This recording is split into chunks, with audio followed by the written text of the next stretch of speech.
하나님의 은혜와 평강이 오늘도 저와 여러분 가운데 가득하길 바랍니다. 구역마다 하나님이 주시는 힘이 또 은혜가 가득하기를 바랍니다. 계획을 좀 잡아서 구역을 한 바퀴 돌아야 될 것 같아요. 제가 한번 같이 구역마다 참석을 해서 구역 예배 잘 드리고 있나, 구역 예배 어떻게 드리나 한번 순찰은 아니고 함께 같이 은혜를 나누고 또 같이 교제를 나누면 좋을 것 같습니다. 위에서도 함께 기도해 주시기 바랍니다.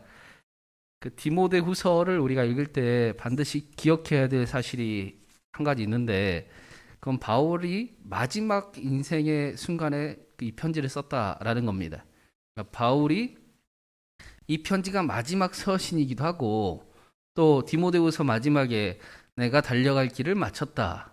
그러니까 마지막 그 인생의 종착점 앞에 서 있는 바울을 생각하면서 디모데후서를 읽어야 합니다. 우리가 우리 인생에서 가장 진실해지는 순간은 아마도 마지막 순간일 거예요. 그동안 짊어졌던 짐도 마지막 순간에 다 내려놓게 될 것이고, 우리를 감추고 치장하고 있던 것들도 이제 다 벗겨버리고 있는 그대로의 진실한 모습으로 자신을 대하는 순간이 아마도 그때일 겁니다. 마지막 순간까지 짐을 내려놓지 못하고 자기 자신을 있는 그대로 사랑하지 못하는 일이 있다면 그보다도 안타깝고 불쌍한 일은 또 없을 겁니다. 사도 바울도 이 편지를 쓸 때 자신의 마지막을 알고 있었어요. 네로 황제 때에 나는 절대로 살아서는 못 나가는 것을 알고 있었습니다. 마지막 순간을 알기에 남겨질 교회와 또 믿음의 후배들에게 꼭 전해야 될 말이 있었습니다. 이게 디모데후서의 말씀입니다. 디모데후서는 그렇기 때문에 가장 오염되지 않은 복음을 전하고 있다. 그런 메시지가 들어있다라고 해도 과언이 아닙니다. 특별히 5절에 이런 말씀을 전해주고 있어요. 우리 5절 말씀 한번 읽어보겠습니다. 이는 내 속에 거짓이 없는 믿음이 있음을 생각함이라. 이 믿음은 먼저 내 외조모 로이스와 내 어머니 유니게 속에 있더니 내 속에도 있는 줄을 확신하노라. 사도 바울은 디모데의 어머니 유니게와 그의 외할머니 로이스를 알고 있었습니다. 디모데의 믿음의 뿌리가 바로 그의 어머니 유니게와 또 할머니 로이스로부터 임을 바울은 잘 알고 있었습니다. 디모데의 믿음이 그의 할머니와 어머니로부터 온 것이었어요. 디모데는 할머니로부터, 어머니로부터 믿음을 배웠습니다. 5절 처음에 보니까 내 속에 거짓이 없는 믿음, 신실한 믿음을 할머니와 어머니에게서 배웠고, 디모데는 하나님의 사람으로 세워져 삶을 살아갑니다. 디모데의 가정이 디모데를 신앙 안에서 잘 양육했고 하나님으로 세워지게 만들었고, 또 그 삶을 살아갈 수 있는 원동력이 되고 힘이 되기도 했습니다. 그 일을 사도 바울이 기쁘게 여기고 있습니다. 한 가정이 자신들의 아이들을 신앙 안에서 잘 자랄 수 있게 해주고 믿음을 심어줄 수 있는 일은 우리가 굉장히 소중하게 여기는 일이기도 합니다. 그 일이 결코 쉬운 일이 아니고 또 우리 힘으로 되지 않음도 우리는 잘 알고 있습니다. 사도 바울도 잘 알고 있었습니다. 이 일이 얼마나 귀한 일인가를 바울은 알고 있었습니다. 그래서 우리도 이 일을 위해 기대하고 기도합니다. 우리는 그 일을 경험하게 될 것입니다. 오늘 말씀이 또 그 일을 향해 나아가는 귀한 열쇠가 되기를 바랍니다. 그래서 사도 바울이 사랑하는 디모데에게 그렇게 되기 위해서 뭘 해야 되느냐? 6절에 이렇게 말씀을 해요. 같이 한번 읽어보겠습니다. 그러므로 내가 나의 안수함으로 내 속에 있는 하나님의 은사를 다시 부릴 듯하게 하기 위하여 너로 생각하게 하노니, 믿음의 귀한 가정을 세우기를 바라는데 그 일을 위해서 디모데에게 가장 먼저 해야 될 일은 무엇이냐? 내가 하나님의 선택받았음을 분명하게 알고 내 속에 하나님의 은사가 너를 살아가게끔 너의 삶을 이끄는 삶이 되기를 불일 듯 일어나기를 바란다 라고 말씀하고 있습니다. 그 당시에 디모데는 그 에베소 교회의 우리식으로 말하면 담임 목사였어요. 30대 중반의 비교적 젊은 목사였습니다. 지금 30대 중반을 생각하면 안 되겠지만 당시에 평균 연령을 생각하면 그러나 그의 젊음을 무시하는 에베소의 성도들이 있었습니다. 뿐만 아니라 디모데는 내성적인 성격을 가지고 있었고 또 수줍음도 많았고 또 육신의 연약함도 가지고 있었습니다. 그래서 사도 바울이 제발 포도주 좀 마셔라 라고 이야기하잖아요. 술 먹으란 소리가 아니라 큰일 났네. 술 먹으란 이야기가 아니라 물이 안 좋기 때문에 약으로 그렇게 좀 너를 보살펴라 라고 이야기도 합니다. 이런 연약함은 그 디모데로 하여금 하나님의 사역으로부터 뒷걸음치게 하기에 충분한 이유들이기도 했습니다. 분명히 핑계를 대고 나는 이래서 안 되고 저래서 안 되고 하나님이 나를 부르신 것은 확실하지만 그런데 상황은 좀 다르네요. 하나님이 상황을 잘 몰라서 그런 걸 수도 있겠네요 하고 그의 발목을 잡기에 현실은 이유들이 충분했습니다. 그래서 사도 바울은 아니 그러지 마. 너는 하나님이 택한 사람이야. 너는 하나님이 너를 사용하실 거야. 네 안에 하나님의 은사가 선물이 불일 듯 일어나 너의 삶을 이끌어가기를 간절히 바란다 라고 기도합니다. 디모데전서 4장 14절에도 이런 말씀이 있어요. 내 속에 있는 은사 곧 장로의 회에서 안수받을 때 예언을 통하여 받은 것을 가볍게 여기지 말며 하나님의 은사, 하나님의 선택을 가볍게 여기지 말라라고 말씀을 합니다. 여러분 우리는 하나님이 선택한 사람들이잖아요. 그렇죠? 하나님이 우리를 택하셨어요. 뭐 하려고 택하셨을까요? 그냥 교회 다녀라 하고 택하셨을까요? 그리스도인이다라고 말하라고 택하셨을까요? 우리의 가정을, 우리의 교회를, 또 우리의 삶의 자리를 예수 그리스도의 증인으로 하나님의 나라를 세워가기 위해 그 일에 사용하시려고 우리를 택하셨습니다. 다시 말하면 우리를 통해 우리 가정을 이끄신다라는 거예요. 우리를 통해 우리의 가정을 축복하신다라는 것입니다. 디모데에게도 너를 향한 하나님의 선택을 가볍게 여기지 말고 사람의 시선이 아니라 하나님의 시선을 가장 중요하게 여기는 삶을 살아가야 된다. 그래야 그 길을 걸어갈 수 있다. 그 일을 이룰 수 있다라고 말씀을 합니다. 디모데를 선택하셨던 그 하나님의 뜨거운 열심이 네 안에 불일 듯 있기를 바란다. 하나님이 아들을 내어주기까지 열심으로 우리를 택하신 그 하나님의 은혜가 우리 안에 불일 듯 있기를 원한다 라고 말씀하는 거예요. 그 은혜가 우리의 삶을 이끌어가기를 원한다. 이 일은 디모데와 바울뿐 아니라 우리 모두에게도 중요한 일이잖아요. 그렇죠? 하나님께서 우리를 창세 전부터 모태에 태어나기 전부터 우리가 아무런 일도 하기 전부터 우리를 선택하셨습니다. 네, 반응이 시원찮아서 제가 설교가 길어질 뻔했어요. 이 일은 하나님의 선택이 변하지 않는다라는 거예요. 우리가 못나도 변하지 않습니다. 우리가 수없이 넘어져도 변하지 않습니다. 우리는 이 일을 반드시 붙들고 살아가야 합니다. 사도 바울도 우리와 똑같이 공고한 삶을 살아갔잖아요. 사도 바울만 또 특별한 거 아니었잖아요. 오호라 나는 공고한 자로다. 나는 죄인 중에 괴수라. 누가 나를 이 사망의 몸에서 건져낼 수 있을까? 수없이 갈등하고 수없이 괴로워하고 수없이 우리와 똑같이 넘어지고 아파했습니다. 사도 바울 안에 우리 안에 안과 밖으로 그를 흔들기에 충분한 이유들이 있었습니다. 누구보다 사도 바울은 숨기고 싶은 과거도 가지고 있었습니다. 조금만 방심하면 금방이라도 저 나락에 떨어져 버릴 충분한 이유들이 가득했습니다.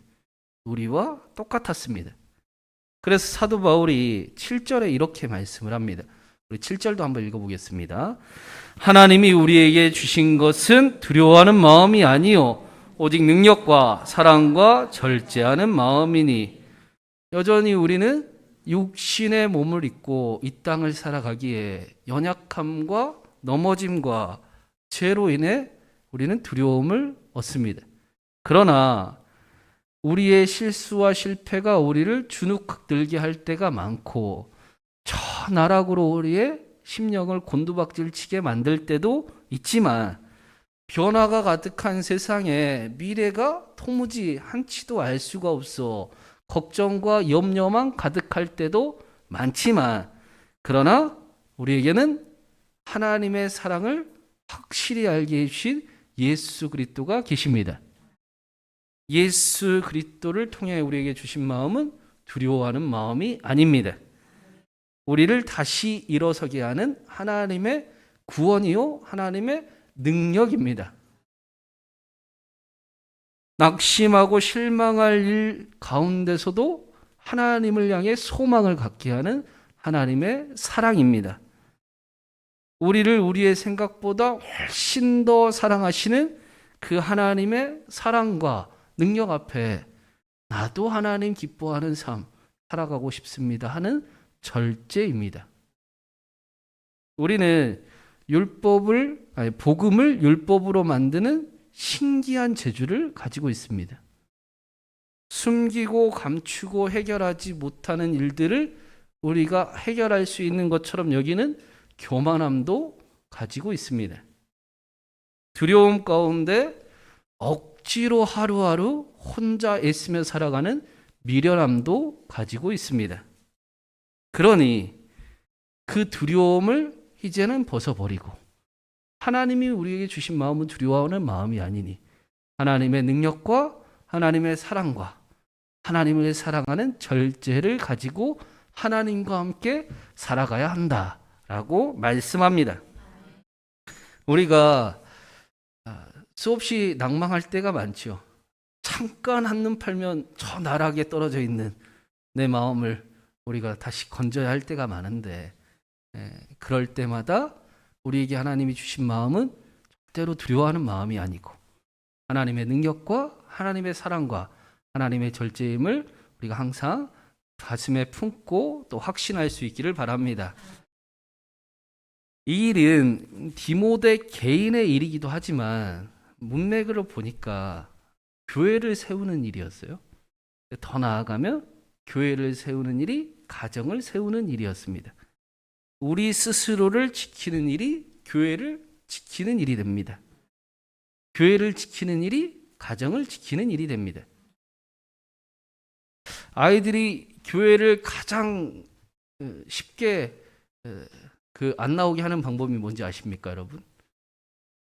애들 앞에서 교회 안 좋은 얘기 하면 금방 교회를 떠나게 할 수 있습니다. 아이들에게 교회를 선물해 주려면 우리에게 믿음이 필요합니다. 두려워하지 않는 마음이 필요합니다. 우리 스스로를 지키는 믿음이 필요합니다. 우리 안에 하나님의 은혜가 살아있게 하는 하나님의 열심이 필요합니다. 그 일을 사도 바울은 간절히 원하고 있습니다. 하나님이 우리를 택하셨습니다. 그 일은 오늘도 변하지 않습니다. 내일도 변하지 않을 겁니다. 하나님이 우리를 얼마나 사랑하셔서 우리를 택하셨는지 그 하나님의 열심이 우리 안에 오늘도 말씀을 통해 예배를 통해 불일 듯 일어나기를 바랍니다. 우리 안에 있던 두려움과 염려와 또 실망과 좌절과 믿음 없음이 사라지고 하나님의 능력과 하나님의 사랑과 하나님 때문에 절제하고 싶어하는 귀함이 저와 여러분 가운데 가득하기를 바랍니다. 그래서 우리가 해야 될 일이, 반드시 해야 될 일이 두 가지가 나와요. 우리 여기까지만 하겠습니다. 13절 14절 우리 마지막으로 한번 읽어보겠습니다. 너는 그리스도 예수 안에 있는 믿음과 사랑으로서 내게 들은 바 바른 말을 본받아 지키고 우리 안에 거하시는 성령으로 말미암아 내게 부탁한 아름다운 것을 지키라. 사도 바울이 디모데와 우리에게 두 가지의 말씀을 지키라라고 말씀을 하고 있습니다. 첫 번째는 바른 말을 본받아 지킬 것이고, 두 번째는 우리에게 부탁하신 아름다운 것을 지켜야 됩니다. 바른 말이라는 것은 건강하게 하는 말이에요. 예수님께서 병을 고치실 때, 기적을 베푸실 때 사용한 단어이기도 합니다. 사람을 살리고 일으키는 기적을 나타내는 말을 해야 된다라고 말씀합니다. 이것이 그리스도 예수 안에 있는 믿음과 사랑으로 이루어진 일입니다. 여러분, 초대교회가 성령의 임재를 경험하고 가장 먼저 나타난 일이 말이 바뀌는 일이었잖아요. 그렇죠. 성령이 임하시면 말이 바뀌죠. 우리는 그 사람을 살리는 말을 잘 못했는데 여전히 우리는 그런 습관들이 남아있죠. 안 된다, 못한다, 할 수 없다. 나도 못하니까 너도 못할 거야. 해봤자 소용없어. 그런 말들을 하기가 쉬운 인생이었는데 하나님이 우리에게 바른 말을 주셨습니다. 사람을 살리는 언어를 능력으로 주셨습니다. 그래서 제자들에게 새 방언을 받는다라고 말씀하셨잖아요. 말이 바뀌게 됩니다. 우리는 이제 하나님을 기대하는 언어를 하죠. 괜찮아? 할 수 있어. 하나님은 하실 수 있습니다. 하나님이 함께 하십니다. 하나님이 하실 것입니다. 우리의 언어가 반드시 바뀌어야 됩니다. 말을 잘하는 사람들이 되어야 됩니다.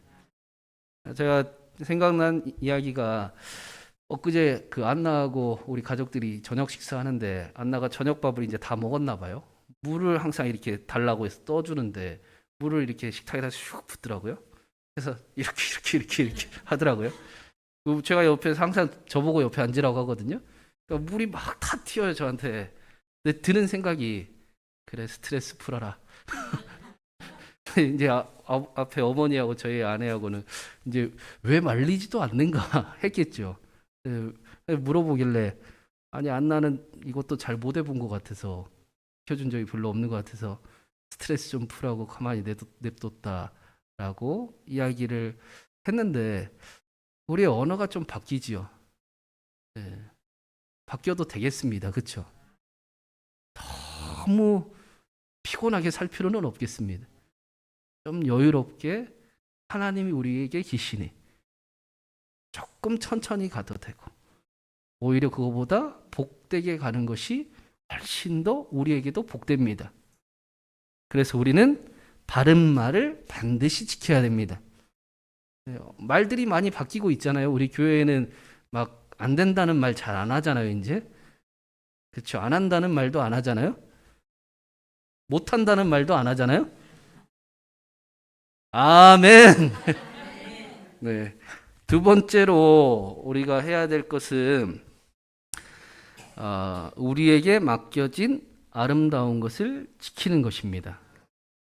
우리에게 맡겨진 아름다운 것이 성령으로 말미암아 이루어졌어요. 하나님이 우리에게 성령으로 임하셔서 아름다운 것을 알게 하시고 그것을 지키면서 살아가게 하십니다. 그게 풀어내지 않아도 어떤 의미인지는 알 것 같아요. 그렇죠? 우리 안에 하나님이 주신 아름다운 것들이 있습니다. 우리는 그게 뭔지 압니다. 어떻게 살아야 되는지도 압니다. 뭐가 옳은지도 압니다. 뭐가 우리를 복되게 하는 줄도 압니다. 그거를 잘 지키면 됩니다. 그 일을 위해 우리에게 교회도 허락해 주셨습니다. 혼자 못 가니까. 그래서 우리 신광교회는 아름답고 빛나는 신광교회 아닙니까? 그렇죠? 점점 더 아름다워지고 빛나는 신광교회를 하나님은 우리에게 성령으로 선물해 주셨습니다. 우리가 날마다 그런 교회가 되기를 바랍니다. 우리 한 사람 한 사람이 하나님의 아름다운 것, 하나님이 기뻐하시는 것, 예수님이 거듭남이라고 하신 것, 하나님을 사랑하는 일, 하나님을 기뻐하는 일, 수없이 싸워서 넘어질 때도 많지만 하나님 그래도 오늘 내가 또 연습했습니다. 내가 또 더 예수님 사랑해 보겠습니다. 나에게 유익한 줄 알고 해봤더니 나를 모욕스럽게 만들었네요. 내가 하나님 더 사랑해 보겠습니다. 라고 하면서 점점 더 하나님이 주신 아름다운 것을 지켜나가는 저와 여러분이 되기를 간절히 바랍니다. 그런 신광교회를 만들어 가기를 간절히 바랍니다. 그 일이 성령으로 말미암이래요. 발음도 안 되네요. 그 하늘로부터 내려오는 힘이 우리에게 있습니다. 반대로 이야기하면 우리는 너무 우리 힘으로 애쓰면서 살면 안 됩니다. 하늘로부터 내려오는 성령을 기대해야 됩니다. 하나님이 믿어야 하는 하나님이 아니라 믿어지는 하나님을 우리가 사랑합니다. 그 하나님의 은혜를 기대하며 우리는 기도의 삶을 살아갑니다. 그분이 우리와 함께 하심을 느끼고 그분이 우리에게 말씀하심을 경험하고 그 말씀대로 살아가게 하심도 경험하고 그 말씀이 사실임을 경험해서 점점 더 하나님을 알아가는 삶. 그냥 교회 다니는 삶 말고 예수님 믿는다라고 말하는 삶 말고 점점 하나님의 크심과 아름다우심을 맛보며 성화되어가는 예수 그리스도를 닮아가는 아름다운 신광교회가 되기를 간절히 바랍니다. 사랑하는 여러분, 하나님이 우리에게 주신 것은 두려워하는 마음이 아닙니다. 낭만과 실수와 실패와 염려 가운데 하나님이 내가 너의 하나님이라. 내가 능력이 있다. 내가 너를 구원한다. 내가 너를 사랑한다. 하나님의 능력과 하나님의 사랑과 하나님을 사랑하기에 절제하는 삶을 우리에게 선물해 주셨습니다. 하나님이 허락하신 바른 말을 지키고 우리는 이제 생명을 살리는 사람들이니까 우리의 말이 항상 생명을 살리는 말들을 행하고 하나님이 주시는 그 아름다운 것을 선택할 수 있는 지혜와 힘이 저와 여러분에게 항상 있기를 바랍니다.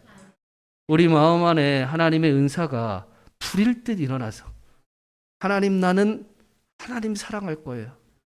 하나님 기뻐하는 거 선택할 거예요. 그렇게 복되게 살아가고 그 복됨이 교회를 든든히 세우고 또 신광의 모든 가정을 든든히 세워서 하나님의 말씀이 사실입니다. 하나님의 축복이 넘침을 함께 누리기를 주님의 이름으로 축원합니다.